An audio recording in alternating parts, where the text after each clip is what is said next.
എന്നെ ഓർമ്മയുണ്ടോ മിഥുൻ ചേട്ടാ? എനിക്ക് പെട്ടെന്ന് അങ്ങോട്ട് മോഡുലേഷൻ മാറ്റ എന്നെ ഓർമ്മയുണ്ടോ മിഥുൻ ചേട്ടാ? അങ്ങനെ അങ്ങോട്ട് പോട്ടെ. ഞാൻ കഴിഞ്ഞ ദിവസം ഇവിടെ പെർഫോം ചെയ്യാൻ വന്നിട്ടുണ്ടായിരുന്നു.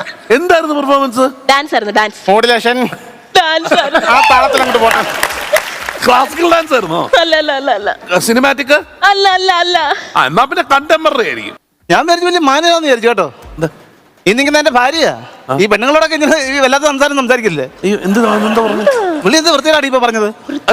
ചേട്ടാ, അത് കണ്ടംപററി എന്ന് പറയുന്നത് അത് വൃത്തിയുടെ വാക്കല്ല, അതൊരു ഡാൻസ് ഫോം ആണ്. സോറി. ഞാൻ വിചാരിച്ചെന്നറിയോ, ഞാൻ ഇവിടെ വീട്ടിൽ ചെല്ലുമ്പോഴേ എന്റെ തലവട്ടം കാണുമ്പോൾ ഇവിടെ വെല്ലും ഇതുപോലുള്ള കുഞ്ഞായി വർത്താനം പറയും. ഞാനും തിരിച്ചു അതാണ് വിചാരിച്ചത്. ചേട്ടാ, കണ്ടംപററി ഒന്നും അല്ല, കൂട്ടത്തിൽ ചാട്ടം. കൂട്ടത്തിൽ ചാട്ടു? അതായത് ഒരു കലാകാരനും വന്ന് ഇവിടെ പാട്ട് പാടിയപ്പം ഞാൻ ഈ കോമഡി ഉത്സവം കാണാൻ വേണ്ടി ഓഡിയൻസ് ആയിട്ട് വന്നിട്ടുണ്ടായിരുന്നു.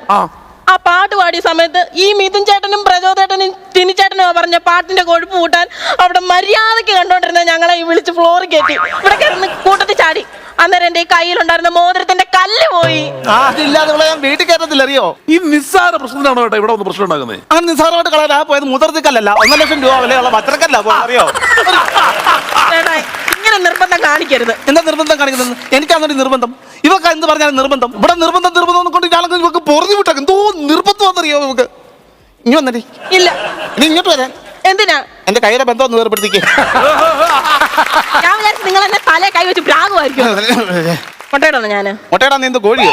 മുട്ടയിടണോ ഞാനെന്ന്? മുട്ടയിടാന്ന് വലിച്ചു പറഞ്ഞെന്ന്. അയ്യോ പ്രചോദേട്ടാ, ഇത്രയും നേരം നോക്കിയെങ്കിൽ എന്തുവാ സാധനം കിട്ടി. ഇവിടെ വജ്രക്കല്ല്. അയ്യോ, അത് വജ്രക്കല്ലൊന്നുമല്ല, എന്റെ ബോർഡുള്ള അണപ്പല്ല് തെറിച്ചു പോയതാ. പല്ല് മുഴുവൻ ബോർഡാണല്ലേ? ബോർഡെന്ന് പറഞ്ഞാൽ ഭയങ്കര ബോർഡാ, ഒന്നും കഴിക്കാൻ പറ്റത്തില്ല. എന്നാലും 3 പ്ലേറ്റ് ചോറ് വേണം ഒരു നേരം. 3 പ്ലേറ്റ് ചോറ്? 2 പ്ലേറ്റ് ആ പല്ലിന്റെ ബോർഡ് അടയ്ക്കാനും 1 പ്ലേറ്റ് വിശപ്പടക്കാനും. പക്ഷേ ഈ പല്ലിന്റെ ബോർഡ് കൊണ്ട് എനിക്ക് പ്രയോജനം ഉണ്ട് കേട്ടോ. ചേച്ചി ഏത് കല്യാണത്തിന് പോയാലും കുറഞ്ഞത് 3-4 ചെറുനാരങ്ങ ആ പല്ലിന്റെ പൊട്ടി ഒളിപ്പിച്ചോണ്ട് വരും. അച്ചാർ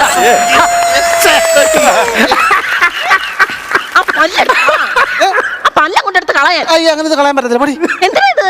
കരട് കെട്ടിട്ട് എന്റെ കരുത കെട്ടി തൂക്കണം, നല്ല സ്റ്റൈലായിരിക്കും കാണാൻ. അങ്ങനെ സ്റ്റൈൽ കാണിച്ച് നടക്കാൻ ഇത് പുലിപ്പല്ലല്ല, നിങ്ങളുടെ പുഴിപ്പല്ല, കളയാനും. വിവരക്കേട് കാണിച്ചിട്ട് നെഞ്ചു പിരിച്ച് നിൽക്കുന്നുണ്ടോ? നെഞ്ചു പിരിച്ച് നിന്നല്ല, നീ കമത്തി അടിച്ചപ്പോ എന്റെ ഭാര്യയല്ല അകന്ന് നിൽക്കുന്ന, അറിയോ? ഭാര്യയല്ല അകന്നത്, നിങ്ങളാ അകന്നത്. ചേട്ടാ, ഒരു തുള്ളി സ്നേഹമില്ല ഇപ്പൊ ഇയാൾക്ക് എന്നോട്.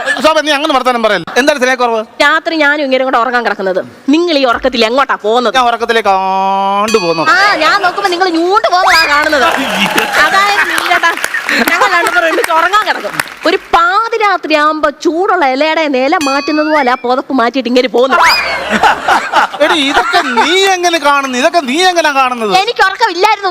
അയ്യോ, എന്റെ പൊന്നു മിഥുൻ ഒന്ന് പറഞ്ഞു കൊടുക്കുക. ഞാൻ ഉറക്കളത്തിരുന്ന കണ്ണിന് ചുറ്റും കറുപ്പ് വീഴുകൂടി കൊച്ചേ. ഞാൻ ഉറങ്ങാതിരുന്ന എന്റെ കണ്ണിന് ചുറ്റും മാത്രമേ കറുപ്പ് വീഴത്തുള്ളൂ. അപ്പുറത്തെ സുധയുടെ കെട്ടിയവൻ ഉണർന്നിരുന്ന നിങ്ങളുടെ ദേഹം മൊത്തം. തെറ്റിദ്ധാരണ വിട്. തെറ്റിദ്ധാരണ വെച്ചുള്ള വർത്തമാനം വിടു വെച്ചേ. ഞാൻ പറയുന്നത് തെറ്റിദ്ധാരണ. പിന്നെ നിങ്ങൾ എങ്ങോട്ട് പോകുന്നതാ? ഞാൻ ഈ പോകുന്ന സുധയുടെ വീടിന്റെ പിന്നാമ്പുറത്തേ. കണ്ടോ, നിങ്ങൾക്ക് ഇത് എന്നോട് മാത്രമായിട്ട് പറഞ്ഞാ പോരായിരുന്നു. ഈ സസി വന്ന് പറയണ്ട. അയ്യോ, സസിയല്ല, സദസ്. ലോകമെമ്പാടുമുള്ള മലയാളി പ്രേക്ഷകർ HD മികവോടെ കണ്ടോണ്ടിരിക്കുവല്ലേ എന്ന് പറഞ്ഞാൽ ഇവിടെ ഓവറാക്ഷൻ ഷൂട്ട് ചെയ്യാനിരിക്കുമല്ലേ ഇവിടെ ഇരിക്കുന്നവരല്ലാടെ, അറിയോ? ഞാൻ പറഞ്ഞു എന്റെ പൊന്നു മിഥുൻ ചേട്ടാ, ഞാൻ പറഞ്ഞു ഈ നമ്മുടെ ഈ സുധയുടെ വീടിന്റെ പിന്നാമ്പുറത്തെ കൂണ് മുളക്കി ഞാൻ അത് പറിക്കാൻ പോകുന്നു. കൂണ് നീ കണ്ടില്ല? ഒരു അപൂർവനെ കൂണ് ഞാൻ എന്നും കാണും. അത് പറിക്കാനുള്ള തത്രപ്പാടിലായിരുന്നു ഞാൻ പോയത്. എന്നിട്ട് നിങ്ങൾ എന്താ പിച്ചിക്കൊണ്ട് വരാഞ്ഞത്? ഞാൻ പിച്ചിക്കൊണ്ട് വരാൻ വേണ്ടി പോയി. എന്നപ്പോ എന്താ കാണുന്നത്? അവിടുത്തെ ചേർക്കൻ അംഗൻവാടി കൊണ്ടുവന്ന പുള്ളിക്കോടെ പിടിച്ചിട്ടുണ്ട്. അവിടുത്തെ നാടുവല്ലിയെ പിരിച്ചിരുന്ന് മൂത്രം ഒഴിക്കുക. അതെങ്ങാണ് ഞാൻ പിച്ചിക്കൊണ്ട് വന്നായിരുന്നെങ്കിൽ ഇവള് കൂണുതോർന്ന് പറഞ്ഞ നാടുതോറും വെച്ചേരായിരുന്നു, അറിയോ? എന്തായാലും നിങ്ങൾക്ക് എന്നോട് സ്നേഹമില്ല.